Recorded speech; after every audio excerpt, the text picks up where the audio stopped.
सुनाती हूँ, परिश्रम करना क्यों जरूरी है। एक किसान के 4 पुत्र थे। चारों ही निकम्मे थे, बिल्कुल कुछ काम नहीं करते थे। इस वजह से किसान बहुत परेशान रहता था कि भाई मेरे 4 पुत्र हैं, चारों ही कुछ काम नहीं करते, और अगर कुछ काम नहीं करेंगे तो कैसे खाएंगे, कैसे उनका जीवन चलेगा। मैं तो जिंदगी भर उनको खिला पिला नहीं सकता। इसी बात से वो टेंशन में होता है और ऐसे करते वो एक दिन बीमार हो जाता है। बीमार होता है तो एक बिस्तर पे पड़ा रहता है। फिर वो अपने चारों बेटों को बुलाता है, बोला कि बेटो मैं अब मरने वाला हूँ, मेरे पास बहुत कम टाइम है। तो मैं आपको एक बात बताना चाहता हूँ कि जो हमारे खेत है ना, आप सीधे बैठो, सीधे बैठो, सीधे बैठो, आप सही से बैठो, पारकोटी मार के, हाँ ऐसे, आप सही से बैठो।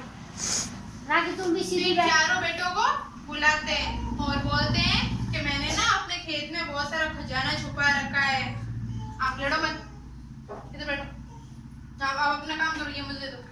मोनिका सीधे बैठो। मैंने अपने खेत में खजाना छुपा के रखा है, तो क्यों ना उसको निकाल देते हैं, लेकिन एक शर्त है, जब तक मैं जीऊं तब तक वो खजाना बाहर नहीं निकालना चाहिए। आगे आगे देखो, क्यों ना उसको निकाल देते हैं, लेकिन जब तक मैं जीऊं तब तक उस खजाने को मत निकालना।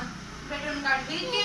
फिर कुछ टाइम बाद उस बाप की मृत्यु हो जाती है, वो स्वर्ग सिधार जाता है।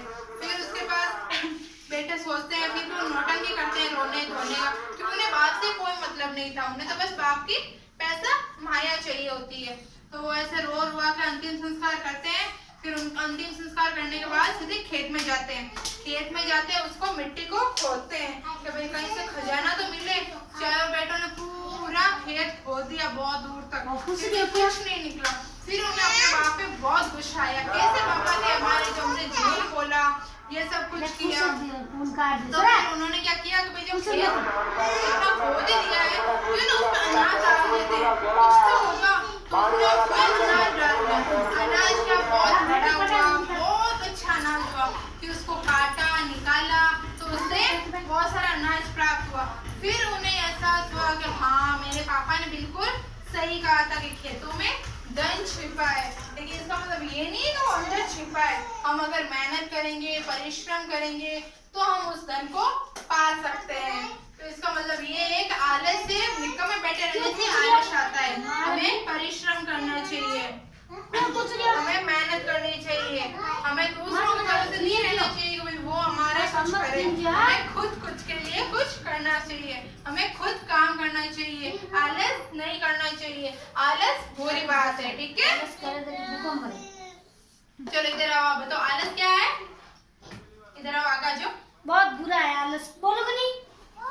आज ते पढ़ाई नहीं करो तो ते खोटा रहे हो। आज इधर आगे आ जाओ, मैं बताऊं कैसे करना है। आज हारकन भावे तो सुनता है। हां, बहुत मक्का चालू। आलस क्या है?